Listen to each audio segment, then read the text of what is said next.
Good evening, folks, and welcome to the NIU Holiday Special.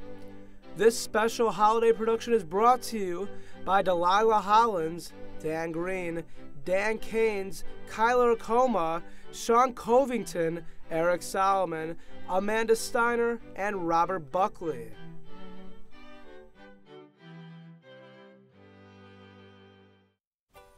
Hello, welcome to a very special edition of our show where we will answer a question that is on the minds of everybody. That question is, who represents Christmas more, Santa Claus or Jesus Christ? We have a bunch of topics that we're going to get to, so let's start off with our opening statement. Santa, why do you represent Christmas more? Well, ask any kid. Who's going to get you presents for Christmas, kid? Santa Claus. Who's Santa Claus? I'm Santa Claus. What does Jesus do? He does nothing. Absolutely nothing. Know what he does? He's dead. Well, that's what he does. I get the presents, I bring them down the chimney, I give them to the kids, I spread joy to everyone around in the world. That's what I do. What does Jesus do? He dies. Well, let's ask Jesus. You know what, Eric? Santa Claus is a thing of the past. This man is now ashamed. That's obviously a fake beard. Maybe you should bring yourself some Rogaine next Christmas. Okay?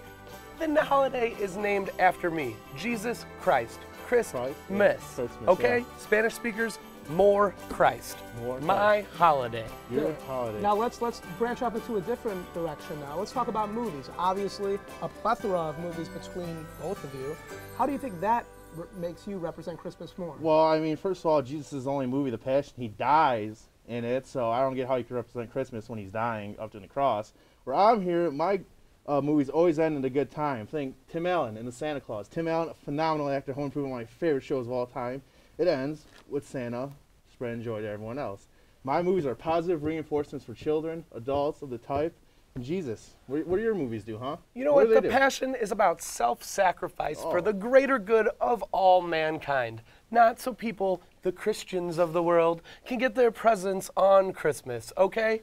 I bring a benefit for all of mankind. And you know what? It's time to revamp my movie career.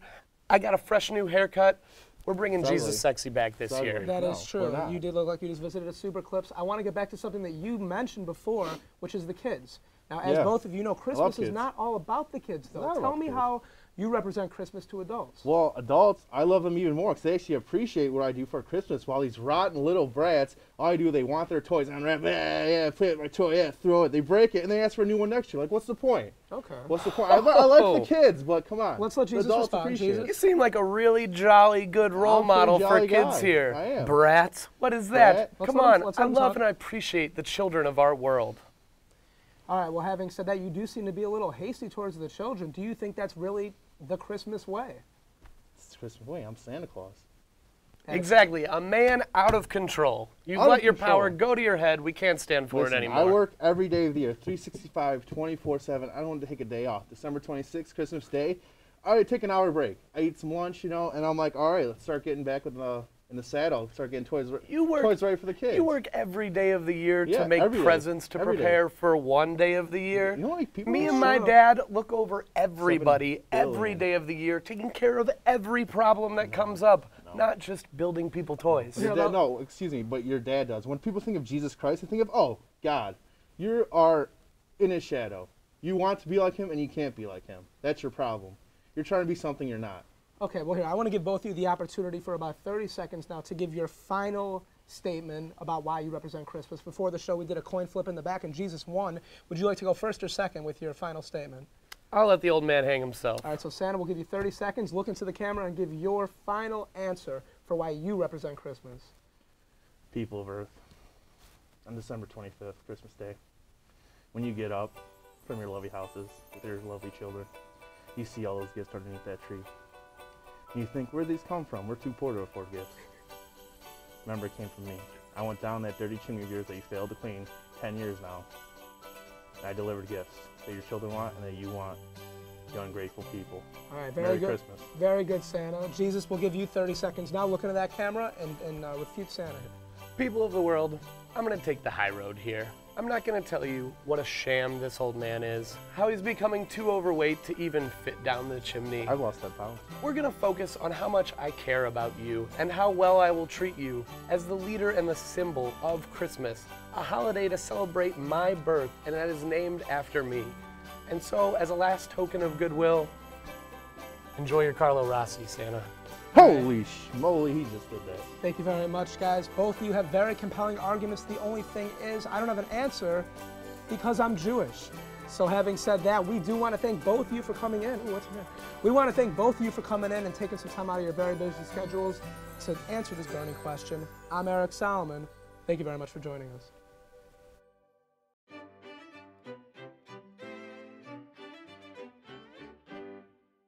Hey kids, are you sick of playing with Ken and Barbie dolls? Then try the new Casperson doll.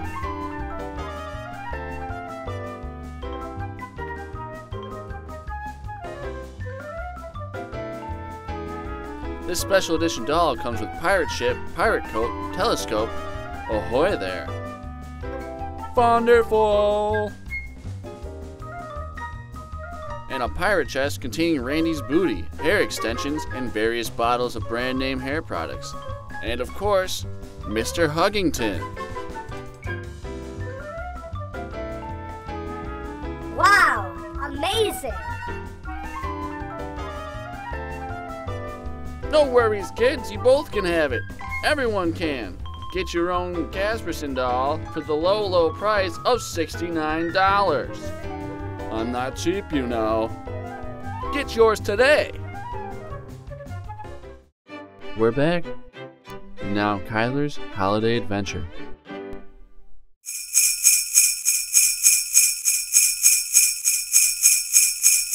Hi, my name is Christine Lagatola.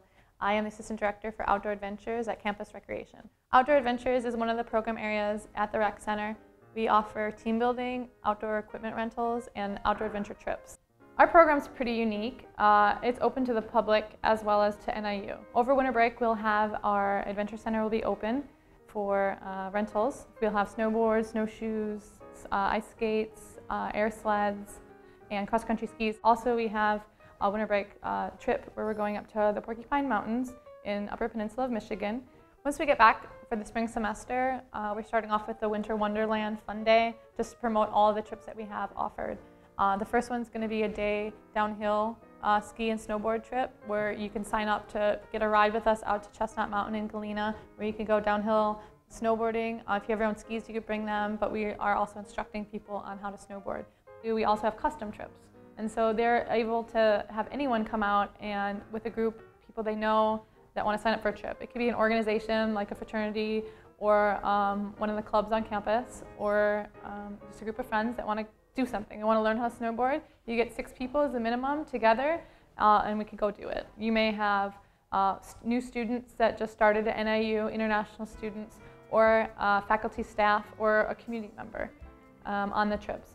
Every one of our trips are rated. It's a pretty simple rating system, level 1 through 3, or not applicable. Some of our volunteer trips, you don't need to have any prerequisite, but most of the things you're looking for is either a level of physical fitness ability or a level of previous experience.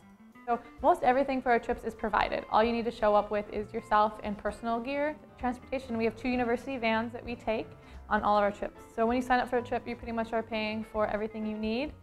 To sign up for trips, it's pretty easy. You just go online, and if you find a trip that you want or you like, you want to go on, you could click on online registration and follow the process there to pay with credit card. If you'd like to come in and visit the Adventure Center during our hours, 3 to 6, Monday through Friday, you can come in then and sign up as well. We have a Facebook group. It's NIU Outdoor Adventures. There's also in our website where you can sign up if people want to become part of our email listserv. We invite everyone to come on our trips, to come by and see what we have. It's not just super outdoor things. We do a lot of volunteer environmental things, and we want to teach people anything they want to know so that they have a safe time and a fun time in the outdoors. I hope everyone has a really happy holiday, enjoys their breakaway, and enjoys a beautiful snowfall.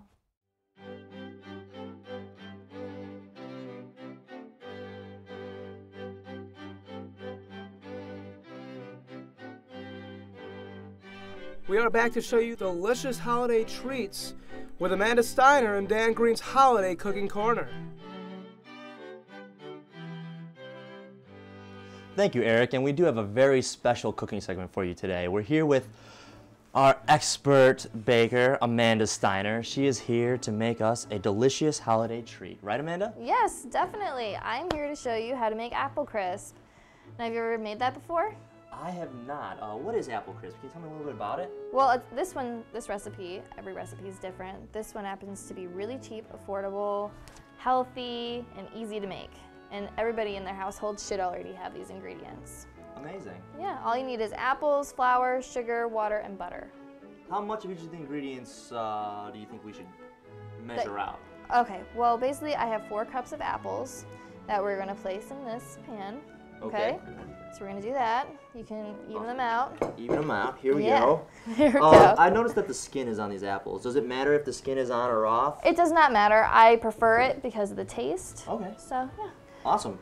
And now you want to add the 1/2 cup of water. Why a 1/2 cup of water?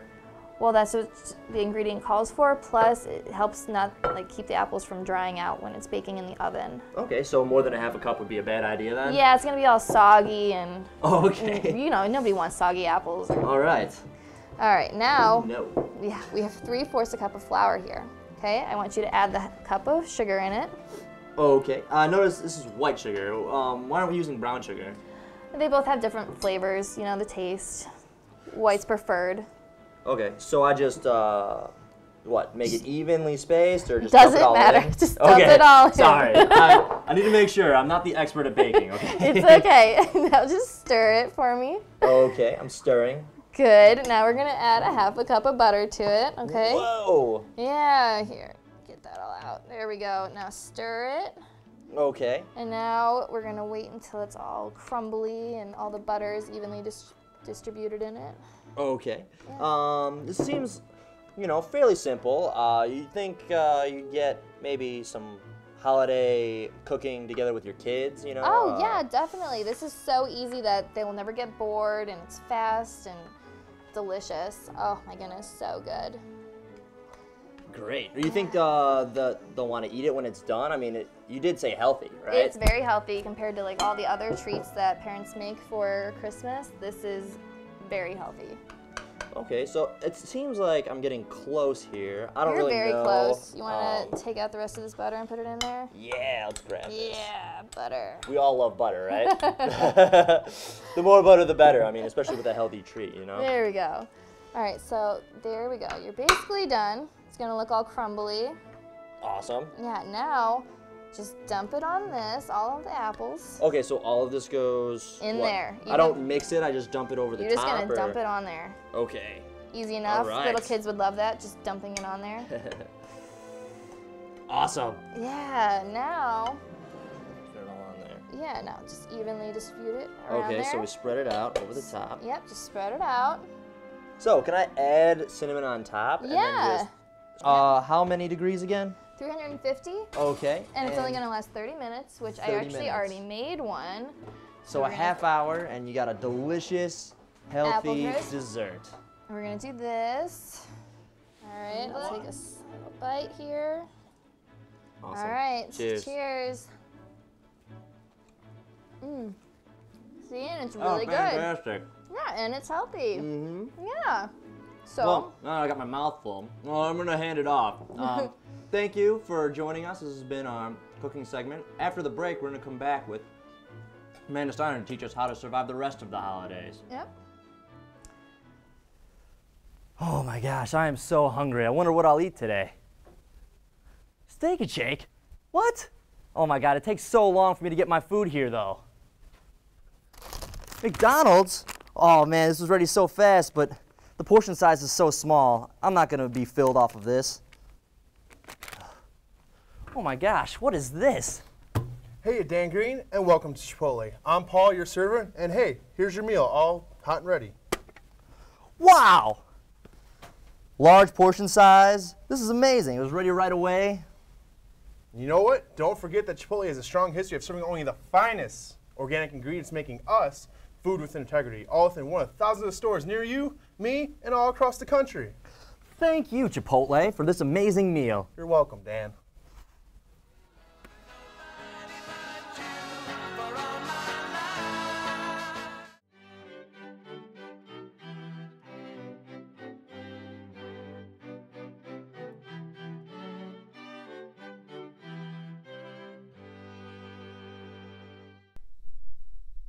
And now, tips for surviving the holidays with Amanda Steiner. Hello, welcome to Surviving the Holidays with Your Family. I'm your host, Amanda Steiner.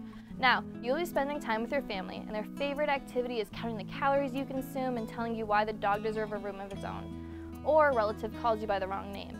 Someone has a bit too much to drink and passes out on your couch, or you're the oldest person at the kids' table, and you have to listen to the same embarrassing story that you've heard every single holiday.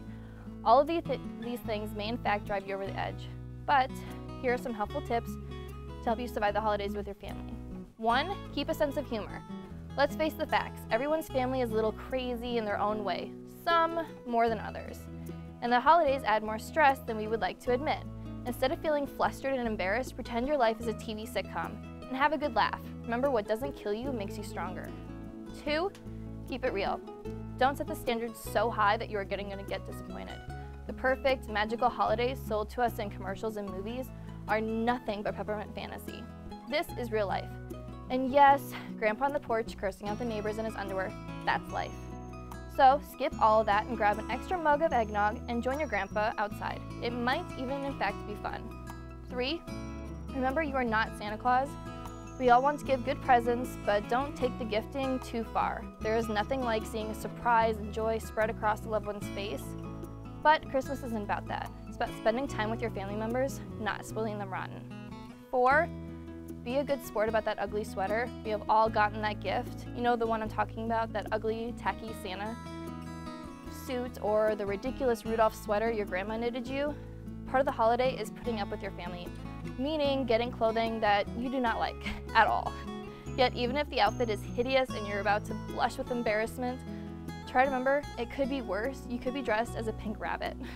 5, don't be alone. If you're spending the holiday alone, try to volunteer somewhere such as a soup kitchen, in group homes, or with the elderly. People will even appreciate you and you may feel better about yourself, but most importantly, you will have company. 6, ask for help. Holidays are often a time people are tempted to take too much on, do too much on their own. It's okay to ask help from your family, friends. It can be from decorating, shopping, cooking, even a shoulder to lean on. And they're going to be more than happy to lend a hand. And last but not least, 7, remember that you are loved. You have seen It's a Wonderful Life since you were 7, but did you really think about the message behind it? It's about how important each one of us is to our loved ones. So if you're ever stuck with a bad case of Christmas blues, pop it in. It's a classic. And remember, the most important thing, you are not trying to survive the holidays. You survive the entire year because of them. So have a good year. It only lasts for a couple of weeks and it'll be great. Merry Christmas and have a good holiday. That's it for tonight. May I wish you all a fond farewell, a good break, and happy holidays. Thanks for tuning in.